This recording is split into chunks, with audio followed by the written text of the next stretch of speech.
Pemirsa, KPU memastikan ini 4 provinsi sudah selesai direkapitulasi, 2 provinsi masih dalam tahap pemeriksaan dokumen, yakni Jawa Barat dan juga Maluku. Sementara Provinsi Papua dan Papua Pegunungan masih diupayakan dan KPU telah merekapitulasi 34 provinsi dari total 38 provinsi yang ada. 4 provinsi lainnya yang belum direkapitulasi yakni Jawa Barat, Maluku, Papua, dan Papua Pegunungan. Tapi informasinya pada pagi hari ini tersisa 2 provinsi yang masih belum terselesaikan rekapitulasi akhir Pilpres dan Pileg 2024. Jadi Komisioner KPU Agus Melas menyatakan saat ini sedang memeriksa dokumen rekap Jawa Barat dan sedang mengupayakan rekap juga beberapa provinsi lainnya ya, diantaranya Papua dan Papua Pegunungan. Ini Agus Melas menyebut seharusnya KPU menyelesaikan proses rekapitulasi kemarin karena memang ada rencana maju 1 hari begitu ya.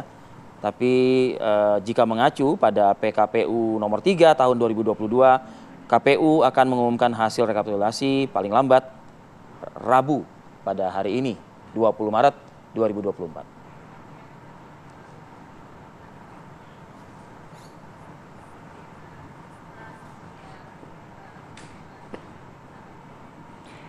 Pemirsa, rapat pleno rekapitulasi hasil suara Pilpres 2024 di tingkat nasional terus digelar di kantor KPU Jakarta. Kita nantikan seperti apa hasilnya di tanggal 20 Maret 2024 hari ini dan juga bagaimana tanggapan dari masing-masing tim ses. Kita hadirkan dulu informasi berikut ini.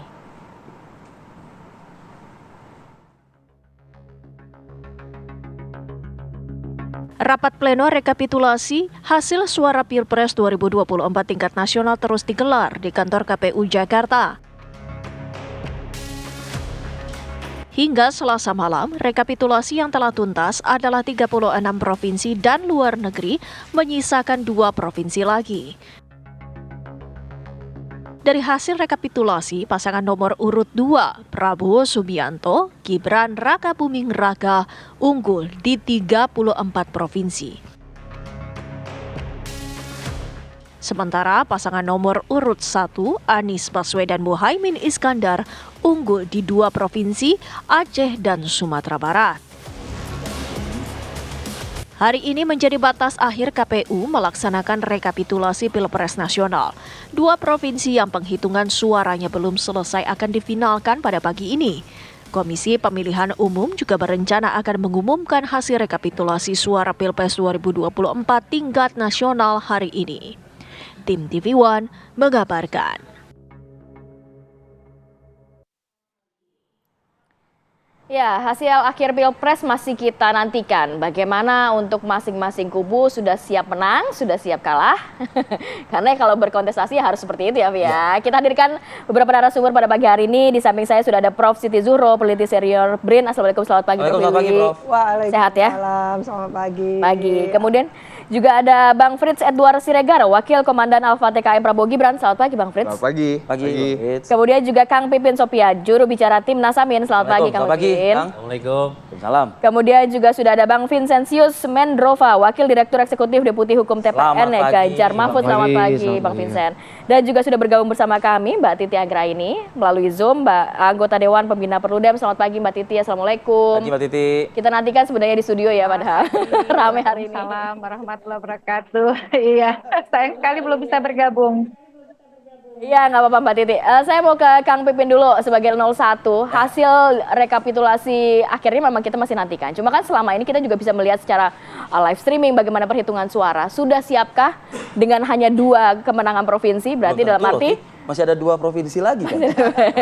Tapi kan unggul 02. Sudah siapkah menerima hasilnya? Siap menang dan siap kalah. Oh, oke. Sejak awal. Sejak awal. Ya, sejak deklarasi dulu ketika masa-masa kampanye, pendaftaran, Anies Muhaimin siap menang dan siap kalah secara terhormat. Ya. Dan proses yang saat ini kita lalui memang siap menang dan siap kalah ketika lapangan itu datar, ketika semua komitmen, tidak ada pelanggaran, tidak ada kecurangan dalam proses ketika mulai kampanye sampai hari ini.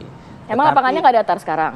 Ya, saya kira kita sudah melihat sejak awal ya proses kami selalu mengatakan bahwa apa yang terjadi saat ini, politisasi bansos, politisasi ASN, politisasi hukum dan sebagainya yang terjadi, itu yang membuat kami membuat keputusan bahwa Timnas menyampaikan bahwa setiap proses tahapan kita menolak. Ya, dan sampai saat ini kemungkinan kita akan menolak hasil dari penghitungan KPU ini. Tentu nanti dengan akan pernyataan menyampaikan menolak itu bukankah jadi justrunya stigmanya di masyarakat? Tidak siap kalah. Siap kalah dong. Oh tidak, Tidak menerima belum tentu ke kekalahan. sana. Jadi sejak awal kita menyampaikan itu, kalau prosesnya sesuai dengan aturan, sesuai dengan hukum, yang kita persoalkan saat ini adalah persoalan cacat etik, cacat hukum dan cacat politik. Dan semua jalur akan kita lakukan. Jadi proses yang saat ini kita lihat adalah ketika melihat bahwa persoalan penyelenggaraan ini banyaknya pelanggaran, banyaknya kecurangan yang dilakukan, maka ada jalur konstitusional yang akan kita lakukan. Satu adalah ke MK, Bawaslu dulu, kemudian MK, dan yang ketiga mungkin yang saat ini dilakukan oleh DPR, proses untuk konsolidasi untuk mematangkan hak angket. Semuanya sudah dilakukan. Semuanya ketiga sudah jalurnya. dipersiapkan, paralel akan dilakukan. Hanya 01 apa juga menggandeng pihak lainnya? Ya tentu kami saat ini juga membangun komunikasi ya dengan 03 untuk mematangkan itu, dan saya kira punya kesamaan di antara kami adalah ketika proses ini kalau berjalannya secara aturan, secara hukum, tidak ada pelanggaran, tidak ada kecurangan, maka kami juga akan menerima secara terbuka kemenangan dan kekalahan secara bermartabat ini. Tapi ketika banyaknya kecurangan, banyaknya pelanggaran yang dilakukan, saya kira politisasi bansos itu yang selama ini menjadi persoalan terbesar ya. Ada intervensi negara di situ, dana dan program negara digunakan untuk mengkampanyekan salah satu paslon. Disitulah yang menjadi persoalan kita. Oke, baik. Dugaan-dugaan ya. Itu catatan dari 1. Dari 2 bagaimana Bang Fris? Atau menanggapi pernyataan dari 1 ini, 2 seperti apa? Pertama-tama di dalam kesempatan ini ya, dalam kesempatan yang berbahagia ini, pertama-tama kami Paslon 2 mengucapkan terima kasih kepada seluruh masyarakat Indonesia dulu. Kepada seluruh relawan, kepada seluruh penyelenggara, kepada seluruh partai politik yang telah turut serta dalam proses pemilu 2024. Kita kan sampai ke hari ini kan karena kerja keras begitu banyak orang gitu.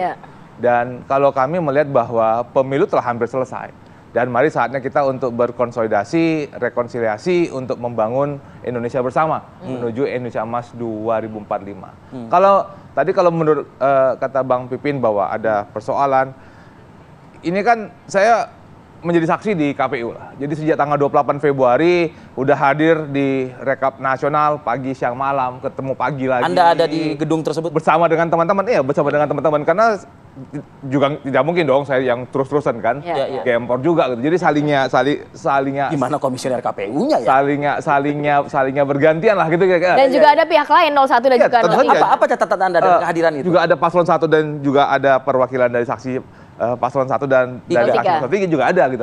Saya melihat begini, dari proses rekapitulasi ya ada beberapa perdebatan, ada soal DPT, DPK, kesesuaian antara surat suara dan surat sah, surat terima, itu ada perdebatan dan itu memang didiskusikan. Bahkan ada beberapa kali misalnya ada satu suara yang kurang, kita cari di mana, kemudian kita buka si rekapnya, kemudian di mana. Jadi saya dalam proses rekap itu saya bisa melihat bahwa semua berjalan dengan lancar kok. Memang ada perdebatan ya. Kemudian jadi saya kadang-kadang saya bingung. Apa yang selama ini didengungkan Paslon 1 dan Paslon 3 itu kenapa nggak muncul dalam catatan khusus misalnya?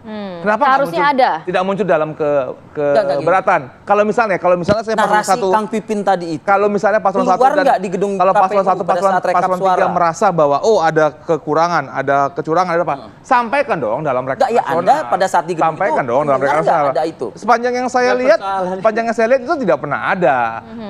Memang ada persoalan teknis kepemiluan yang muncul, itu didiskusikan, benar. Tapi yang soal tadi kecurangan sampaikan juga dong di dalam rekap nasional. Jadi itu kan bisa tercatat. Begini Bang Fris, jadi Anda melihat ini kayaknya cuma jadi narasi di luar gedung aja nih, begitu ngeliatnya? Persis sekali, persis sekali. Jadi Mas Fris ini harus paham, yang kita persoalkan tuh how to get your number. Bagaimana Anda bisa mendapatkan angka sebesar itu sebetulnya? Bagaimana bukan pada rekapitulasinya itu. Kalau rekapitulasi itu adalah hasil dari akumulasi. Tapi sebelumnya. Ya, tetapi yang dipersoalkan adalah bagaimana Anda mendapatkan angka sebanyak itu. Itu sebenarnya menjadi persoalan.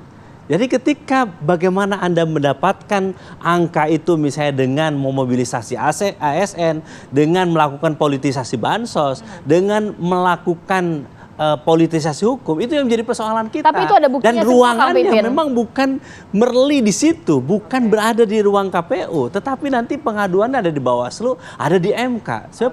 Nah, kalau misalnya tidak ada di ruang itu, Kang, ada di situ, tetapi kan Mas Pris juga tidak selalu hadir setiap saat, dan itu ada di setiap level, dan itu juga akan dipersoalan terus setiap tahapan. Jadi yang menjadi persoalan kita adalah di situ. Jadi kalau misalnya mau setiap tahapan, ya kita lakukan itu. Makanya kan ada penolakan. Apakah hal tersebut hal yang sama juga dirasakan oleh 03, Bang Vincent? Permasalahan-permasalahan yang muncul di kubu 01 ini? Ya, pertama ya, bahwa kalau tadi berkaitan dengan siap menang siap kalah, pada prinsipnya sejak awal Ganjar Mahfud dalam berkompetisi ini, dalam berkontestasi dalam Pilpres ini, kita sudah siap kalah dan siap menang ya. Makanya ada slogan dari Ganjar Mahfud, ini bukan tentang Ganjar, tapi ini tentang Indonesia, kan kira-kira begitu. Apa yang kita perjuangkan ini tidak semata-mata hanya sebatas pada Ganjar Mahfud, tapi bagaimana kita melalui pemilu 2024 ini lebih bermartabat, terhormat ya, jujur ya, sesuai dengan azas yang ada dalam Undang-Undang Dasar kita, yaitu luber dan jurdil. Tentu itu yang kita junjung. Makanya ini bukan tentang semata-mata Ganjar Mahfud, tapi ini tentang Indonesia ke depan gitu.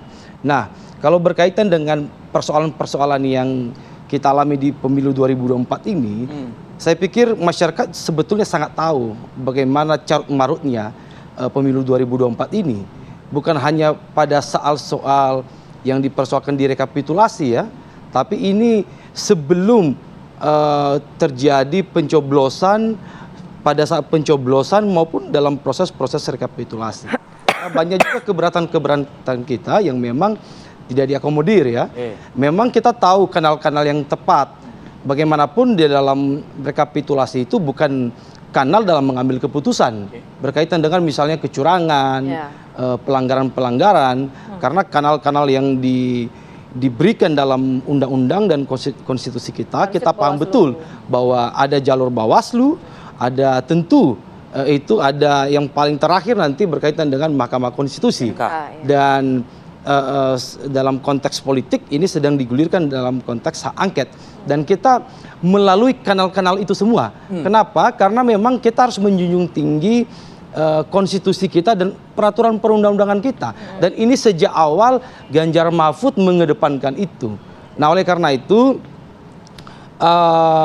meskipun ya bahwa banyak masyarakat yang menilai ada ketidakpercayaan terhadap penyelenggaraan pemilu, dan ini kami banyak mendapatkan informasi berkaitan dengan itu, sehingga kami cukup pesimis sebetulnya yang berkaitan dengan penyelenggaraan pemilu, karena ini juga banyak terjadi. Misalnya komisioner KPU, ketua KPU banyak melakukan pelanggaran kode etik yang berat ya, dan ini sudah diputus di KPP berkali-kali dan berkali-kali.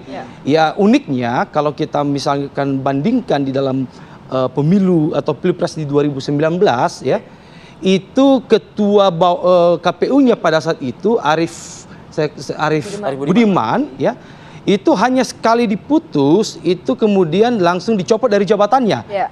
Dan coba dibayangkan ketua KPU sekarang berkali-kali, bahkan berkali-kalinya pun kita capek melihatnya gitu. Dan itu tidak dicopot dalam jabatannya. Nah, ini kemudian menimbulkan ketidakpercayaan publik. Lack of trust ya. Ya, terhadap penyelenggaraan pemilu ini. Ya, sehingga karena ketidakpercayaan publik ini menimbulkan sudahlah, mau juga kita sampaikan apapun kepada KPU itu juga tidak berarti. Nah, oleh karena itu sekarang kan terjadi aspirasi baik yang nanti melalui kanal-kanal konstitusional kita maupun aspirasi masyarakat yang sedang ada di tengah-tengah kita sekarang melakukan demonstrasi ketidakpercayaan publik ini. Jadi prinsipnya berkaitan dengan kecurangan pelanggaran, kami dari Ganjar Mahfud sudah mempersiapkan matang. Baik. Dan ini kita sudah memfinalisasi berkaitan dengan permohonan PHPU kita di MK, ya sudah mencapai. Sebelum ke MK sana, apakah sama narasi dengan Kang Pipin tidak akan menerima rekap KPU pada hari ini? Hasil akhirnya tidak akan menerima? Ya pada prinsipnya ada yang kita terima, ada yang tidak kita terima gitu ya. Oke. Dan Yang diterima maksudnya? Hah? Yang diterimanya maksudnya seperti apa? Begini, tentu ada, ini kan berjenjang ya, berjenjang. Kita juga objektif dalam menilai rekapitulasi itu. Dan pada prinsipnya kita menemukan banyak kecurangan gitu ya. Dan seperti yang tadi kami jelaskan, ini tidak hanya terjadi pada saat pencoblosan. Ini sebelum pencoblosan pun ini kita akan utarakan di MK. Oke. Oke, Nanti kita pertanyaan yang sama sebetulnya biar adil. Kubu 2 terima nggak kira-kira hasil akhir rekapitulasi KPU nanti? Sampai dengan tadi pagi kan, tadi hari ini Jawa Barat sudah selesai ya, tadi pagi jam 3.45 sudah selesai. Jadi Ini hari tadi? dari 38 provinsi, 36 sudah selesai, sudah selesai komplit. Ya, tinggal 2 nih. Tinggal 2. 34 provinsi itu dimenangkan oleh paslon 2. Oke. Jadi saya bisa melihat bagaimana kepercayaan masyarakat kepada paslon 2 dan kami siap untuk melaksanakan kepercayaan masyarakat yang diberikan Yang menerima nanti. Iya pasti menerima ya harusnya. Kita akan mendengarkan juga catatan dari Prof Wiwi dan juga Mbak Titi seperti apa, tapi kita harus jeda dulu sejenak, kita kembali saat lagi. Oke, kembali lagi di Apa Kabar Indonesia Pagi. Tadi kita sudah mendengarkan bagaimana statement dari masing-masing kubu paslon 1, 2, 3. Prof Wiwi, catatannya terhadap hasil Pilpres yang nantinya akan diumumkan ke KPU seperti apa? Siap menang dan harus siap kalah. Iya, mendengarkan tiga narasumber yang luar biasa ini menurut saya memang ada dua hal yang penting ya. Jadi ada isu krusial yang memang tidak sekedar menang kalah, tapi bagaimana pemilu yang ke-6 kali ini yang tentunya ada permasalahan public distrust itu. Ini harus diberikan solusi cepat ini. Jadi public distrust itu jangan sampai hanya sebetulnya tidak hanya dirasakan oleh pasangan yang tidak menang gitu ya. Tidak unggul tapi ternyata dari kampus, dari komunitas, dari macam-macam. Ini kan berarti ada sesuatu. Nah, ini jangan diignore, jangan diabaikan. Public distrust yang bentuknya bisa diselesaikan di? Ya menurut saya berarti kan tadi itu. Atau semua sebetulnya apa yang disampaikan oleh Kang Pipin tadi itu sebetulnya bukan ditujukan ke Mas Fritz, bukan. Ini kan kritik terhadap rezim, terhadap pemerintah. Ketika mengatakan ada politisasi bansos, bukan 02 yang mengelola kan gitu, tapi rezim. Lah, ada politisasi ASN melalui penjabat gitu ya. 271 penjabat yang diangkat itu.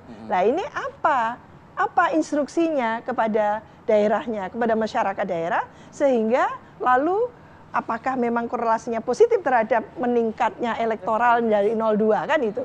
Meskipun di dalam kesempatan ini kan otoritas yang punya otoritas yang melakukan. Dalam kesempatan dialog sebelum-sebelumnya ya Prof Wiwi ya, Bang Vincent saksinya ada juga hadir hari ini begitu. Jadi dari kubu 2 sendiri ketika itu Habibur Rahman menyebut bicara soal penggalangan ASN dan lain sebagainya, yaitu dilakukan juga oleh kubu-kubu yang lain, tidak hanya di kubu kami pasangan 02. Itu yang saya kutip dari. Tapi kalau birokrasi itu otoritas, Mas. Birokrasi itu sangat hierarkis. Bukan birokrasi yang bottom up, bukan. Birokrasi itu selalu hierarkis, top down, instruksi.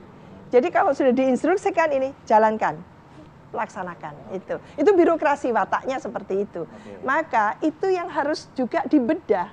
Lah, Bawaslu yang sudah MOU dengan KASN dalam hal tidak boleh melakukan politisasi ASN, itu sebetulnya mengevaluasi lagi. Dulu Mas Bagja, ya Rahmat Bagja, melaporkan gitu ya, dalam kasus di Pilkada saja 2020 itu 1.600-an pelanggaran. Nah, itu kan. Jadi harusnya disampaikan supaya jadi satu pembelajaran. Maka tadi itu ya sebetulnya kritik tadi itu ketidakpercayaan publik tadi itu kepada rezim. Prof, gitu. tapi sebenarnya dalam harus setiap pemilu dibedakan. nampaknya juga banyak dugaan-dugaan pelanggaran begitu ya. Tidak hanya di pemilu ini, tapi di pemilu-pemilu sebelumnya. Dan nampaknya juga pembuktiannya sulit, akhirnya berhenti di tengah jalan. Ini betul sekali. Jadi dari waktu ke waktu itu diulang kembali. Cuman gradasinya yang beda.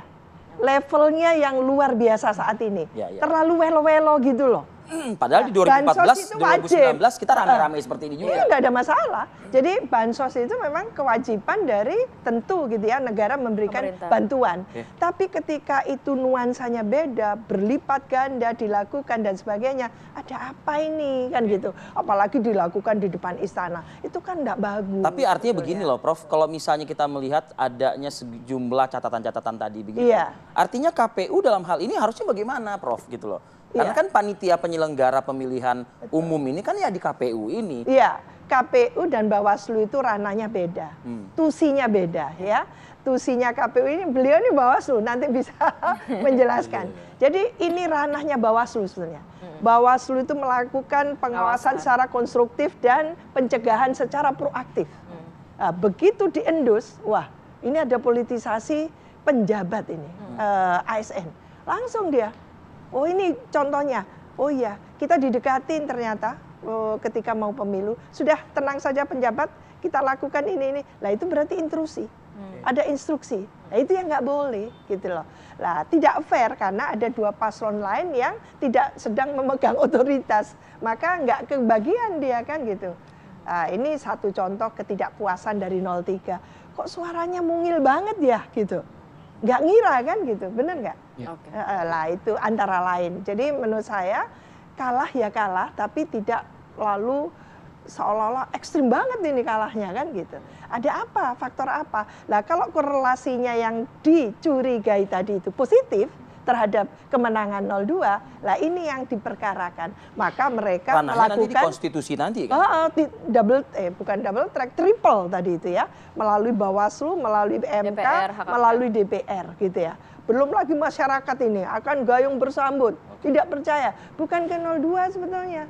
Nah ini harus dibedakan kepada pemerintah yang sedang memerintah saat ini gitu. Oke. Baik, Mbak Titi mungkin komentar Anda Mbak Titi. Catatan apa yang perlu Mbak Titi sampaikan kepada panitia ini begitu yang sedianya hari ini nanti akan mengumumkan? Ya, kalau dari sisi tenggat waktu memang ini cukup membuat kita berdebar-debar ya. Karena hari ini adalah batas waktu penetapan hasil pemilu dan perolehan suara secara nasional. Kalau kita komparasikan dengan pemilu 2019 dengan segala kontroversinya, itu berhasil menuntaskan rekapitulasi suara nasional sehari sebelum tenggat. Walaupun dilakukan tengah malam, tetapi memang prosesnya baru selesai dini hari begitu. Nah sekarang masih ada 2 provinsi yang akan dibacakan rekapitulasinya hari ini, dimulai dari jam 10. Soal rekapitulasi ini saya kira pertama, penetapan tidak boleh melampaui tenggat waktu yang sudah diatur di dalam Undang-Undang Pemilu kita, yaitu paling lama 35 hari setelah pemungutan suara, artinya hari ini 20 Maret 2024. Dan yang kedua, tidak boleh juga asal-asalan, misalnya memaksakan penetapan rekapitulasi suara di provinsi yang memang ada masalah. Disinilah pentingnya para saksi, pasangan calon, dan partai politik peserta pemilu serta perseorangan mengawal prosesnya dengan cermat, dengan betul-betul memastikan tidak ada pergeseran suara, penambahan atau pengurangan. Selain perdebatan atau perbincangan kita hari ini, Mas Rifi dan Mbak Kamarati, jangan lupakan pemilu legislatif. Pemilu legislatif itu residunya banyak sekali. Walaupun bisa jadi rekapitulasi suara sudah ditetapkan hari ini, tetapi persoalan-persoalan pemilu legislatif di daerah itu masih menggunung. Misalnya saja penanganan pelanggaran administratif pemilu oleh Bawaslu yang berpengaruh terhadap perolehan suara dan kursi partai politik dan caleg, itu masih banyak yang kemudian akan diyakini berujung ke Mahkamah Konstitusi. Nah ini juga perlu mendapatkan perhatian kita. Kalau soal Pilpres, ya wajar saja kemudian nomor 1 dan nomor 3 tidak bisa berbuat banyak misalnya soal angka-angka, ya karena tadi angka-angka itu bisa jadi memang diberikan oleh pemilih. Tetapi bagaimana kemudian suara itu diberikan, apakah ada keterlibatan politisasi bansos, politisasi birokrasi yang membelokkan orisinalitas dan kemurnian suara pemilih itu prosesnya tidak dibuktikan di rekapitulasi suara begitu. Karena memang karakter dari Pilpres itu kalau ingin merebut suara, direbutnya bukan saat di bilik suara atau dengan mengutak-atik suara, karena itu sangat rentan. Pasangan calon relatif punya saksi dan kemampuan mengawal. Jadi dia bekerjanya itu Jadi sebelum bilik suara itu dieksekusi oleh pemilih, bagaimana dia memastikan pemilih itu bisa memilih?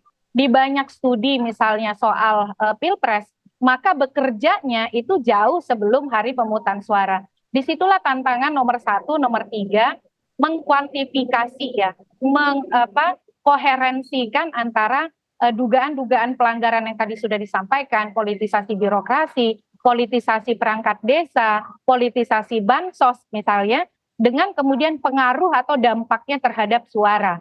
Berapa persentasenya yang terdampak begitu ya pergeseran-pergeseran itu, sehingga sejatinya kalau tindakan-tindakan itu tidak dilakukan, maka kemurnian suara pemilih itu tidak seperti suara yang tergambarkan dalam penetapan hasil oleh KPU. Meskipun nanti ada perselisihan hasil pemilu di MK dan yang menjadi termohon adalah KPU, tetapi saya meyakini mayoritas sebagian besar dari dalil yang disampaikan oleh para pemohon itu bukan menyangkut angka yang ditetapkan, tetapi bagaimana angka itu ditetapkan, lahir dari sebuah peristiwa yang seperti apa, itu yang akan nanti dipersoalkan. Dan ini memang menjadi tantangan bagi nomor 1, nomor 3, membangun argumentasi yuridis yang kokoh ya, bahwa bukan hanya soal angka, tetapi ada keadilan substantif yang juga harus ditegakkan, terutama soal mandat konstitusi yaitu pemilu yang luber dan jurdil.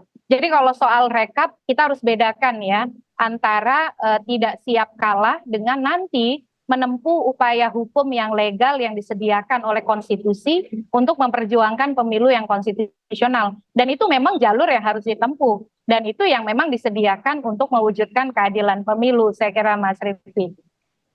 Baik, Mbak Titi, nanti kita juga akan mendengarkan tanggapan dari 01 dan juga 03, pastinya juga 02. Bagaimana menjawab tantangan tadi yang dikatakan Mbak Titi? Dugaan-dugaan ini jangan hanya sekedar dugaan, tapi juga ada bukti yang real dan juga nyata yang bisa dibawa nantinya. Kita akan hadirkan perbincangan saat lagi, tetap bersama kami. Oke, kita lanjutkan perbincangan kembali ke Kang Pipin. Bagaimana menjawab tadi pertanyaan Mbak Titi? Harus siap juga untuk semua bukti-bukti bahwa ini tidak hanya dugaan.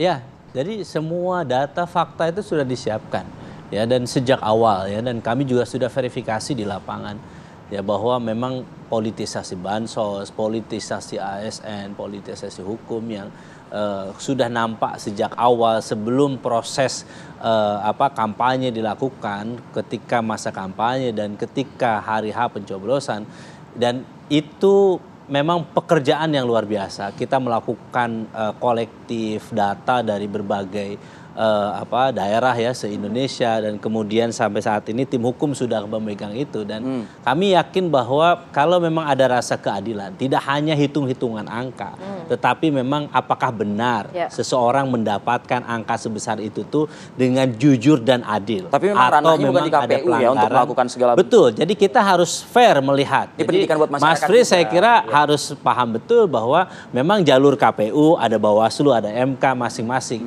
Tetapi memang kita tidak, semoga ya kita berharap bahwa MK bukan mahkamah kalkulator. Ya. Saya berharap belajar dari kasus di mana MK sudah mengeluarkan keputusan MK yang memberhentikan ketuanya, yang terlihat memang ada distrust publik di situ. Yang tadi Prof Siti Zuhro selalu katakan bahwa memang distrust publik ini, kalau saya diskusi selalu para pengamat dan para akademisi menjadi pihak yang memang sangat kritis saat ini. Dulu tidak seperti itu, masih ada keterbelahannya. Tetapi kalau lihat saat ini, hampir semua kampus juga menyuarakan hal yang sama. Ini menjadi tanggung jawab yang sangat luar biasa. Pertama buat Bawaslu, yang kedua adalah buat MK. Dan yang ketiga nanti buat DPR, bagaimana hak angket ini bisa dilaksanakan atau tidak. Dan sekali lagi terakhir, tentu saya kira tanpa mengurangi rasa hormat kepada semua pemilih, kami menghormati semua pilihan yang telah diberikan. Tetapi kami harus menguji dengan sesungguh-sungguhnya apakah memang suara itu didapatkan dengan jujur dan adil, atau memang itu dengan penuh kecurangan dan pelanggaran. Saya ingin ke Bang Fris deh. Bang Fris, apapun itu KPU ya sepakat lah, kita mungkin ini lembaga negara.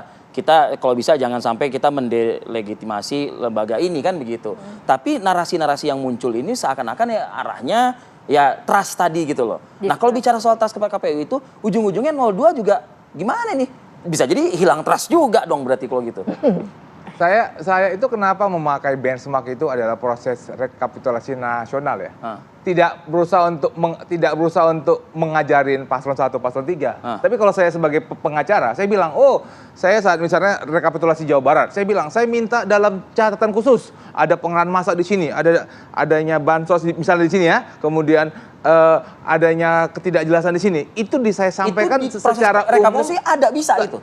Koridornya ada di situ. Catatan khusus kan setiap paslon kan saksi kan diberikan kesempatan untuk ada ngomong. katanya. Ada. Ya, jadi itu disampaikan. Jadi masyarakat bisa tahu, oh di provinsi ini masalahnya, provinsi ini masalahnya. Tapi itu kan tidak muncul. Ya, memang ada proses yang berbeda di KPU Bawaslu. Ya memang beda. Tetapi kalau misalnya mau kita membangun narasi, itu kan bisa dipakai dua-dua. Tapi kan seakan-akan nih semuanya narasi temuan pelanggarannya kan seakan-akan dikumpul-kumpulin gitu loh, dikumpul-kumpulin sampai ke MK semua gitu loh. Atau saya bertanya, sebenarnya memang ada atau cuma sedang nyari bukti, kan juga bisa juga dong melihat kan. Karena itu juga mungkin pada saat itu ketua KPU sempat yang bersetegang juga ya dengan saksi dari kubu 01. Ya itu bagian daripada proses itu yang dapat untuk disampaikan. Terus jadi bisa lihat memang ada peran daripada KPU, Bawaslu dan Mahkamah Konstitusi gitu loh. Tapi saya kembali maunya mengajak ya, saya mau mengajak kita semua untuk melihat kenapa hari ini penting.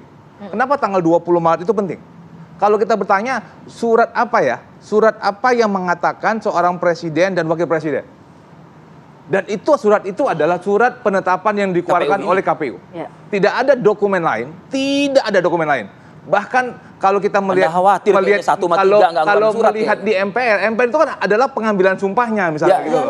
Tapi suratnya hari ini. Surat ketetapan yang ditandatangani oleh KPU. Misalnya nanti masuk ke MK, kemudian MK menolak misalnya, surat itu tidak berubah. Tapi kalau misalnya adanya perubahan angka, itu surat itu berubah. Tetapi kalau misalnya surat dari KPU yang ditandatangani hari ini, 20 Maret, itulah surat yang menentukan siapa yang menjadi presiden. Sebelum ke sana nih Bang, sebelum kita pindah gedung lah gitu ya. Masih di gedung yang ada di Imam Bonjol dulu deh. Kalau misalnya tadi kubu 1 mengatakan tidak akan menandatangani, artinya dia tidak menerima.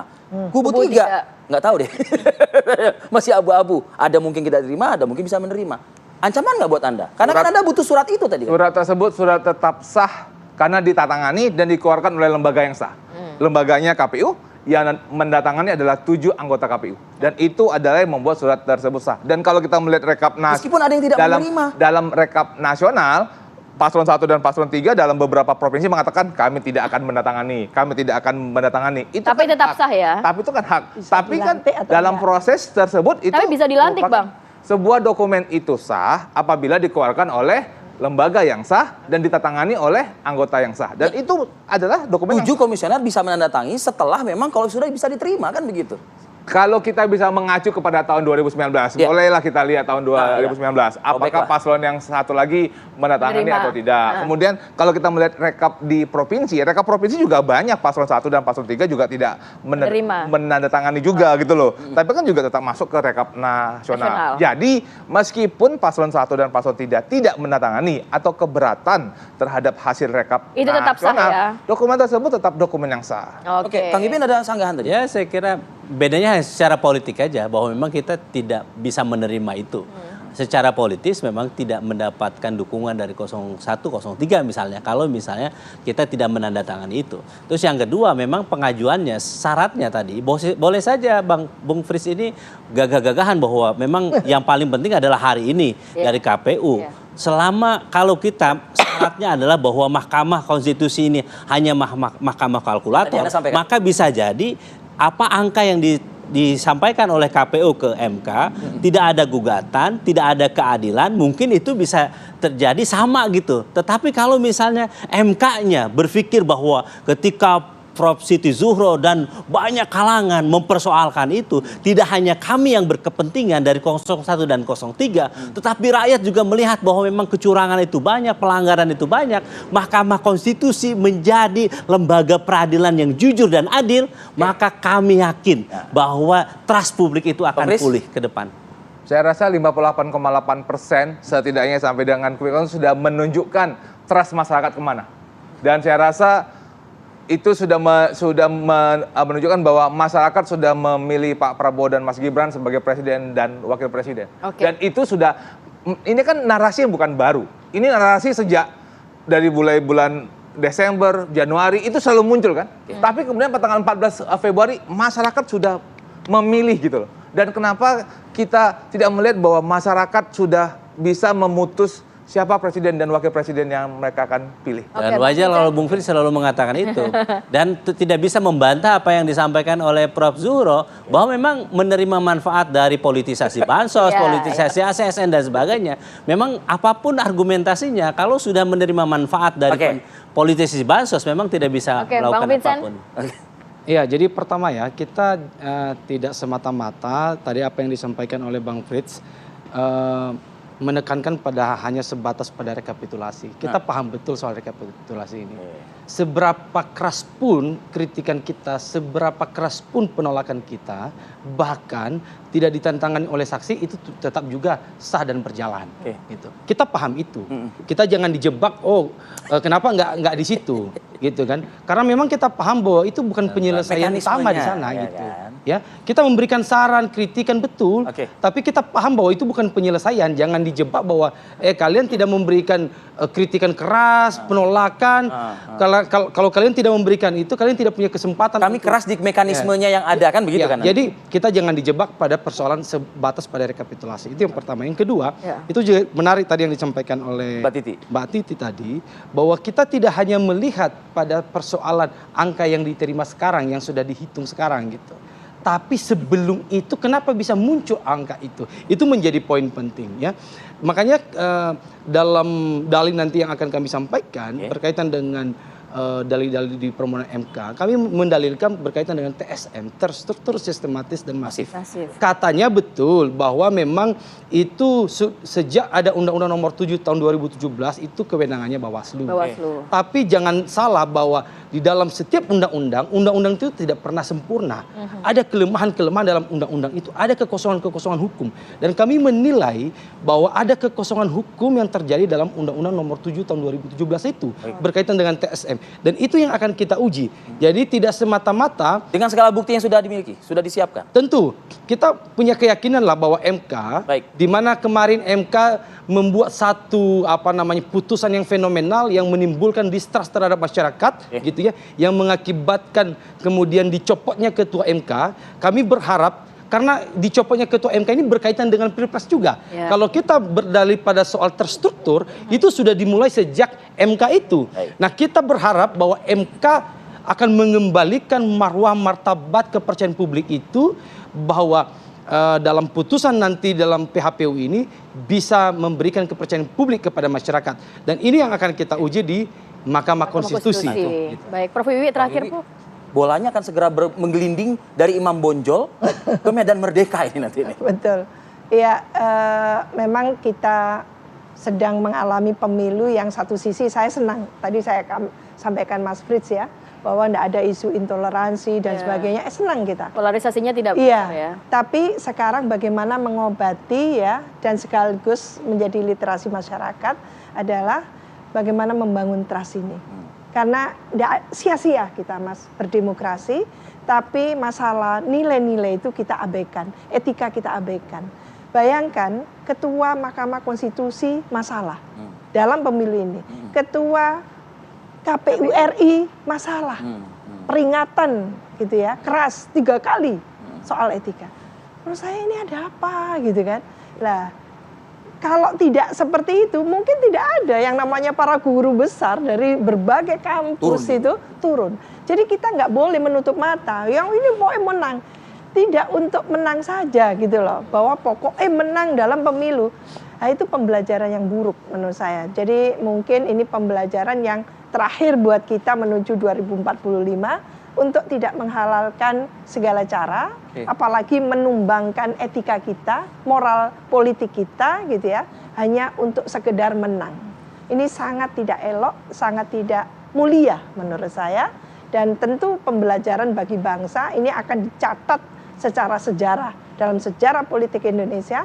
Pemilu 2024 yang diikuti gitu ya, secara serentak telah menorehkan gitu ya, noktah gitu. Baik. Dalam tentu membangun nilai-nilai demokrasi. Baik, Prof. Terakhir kita mau ke Mbak Titi. Mbak Titi boleh singkat saja, Mbak Titi.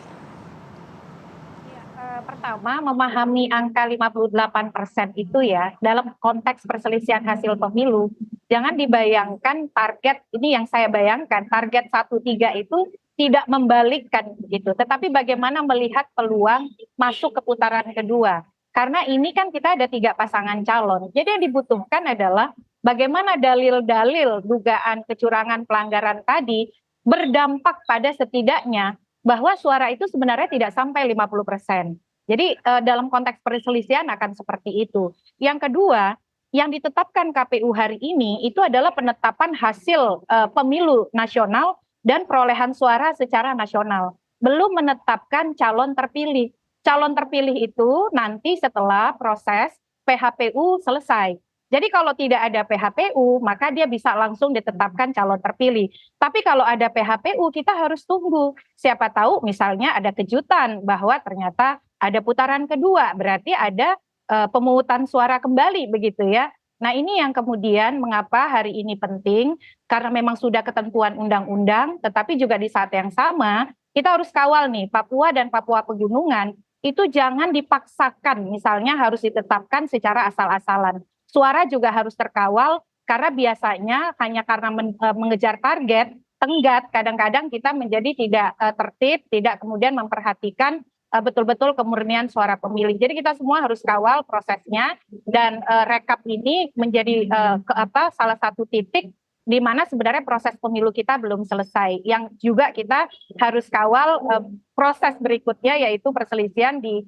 Mahkamah Konstitusi bukan hanya Pilpres, tapi ada banyak kepentingan partai dan caleg yang juga kemungkinan akan bermuara di Mahkamah Konstitusi dan perlu mendapatkan pengawalan kita semua.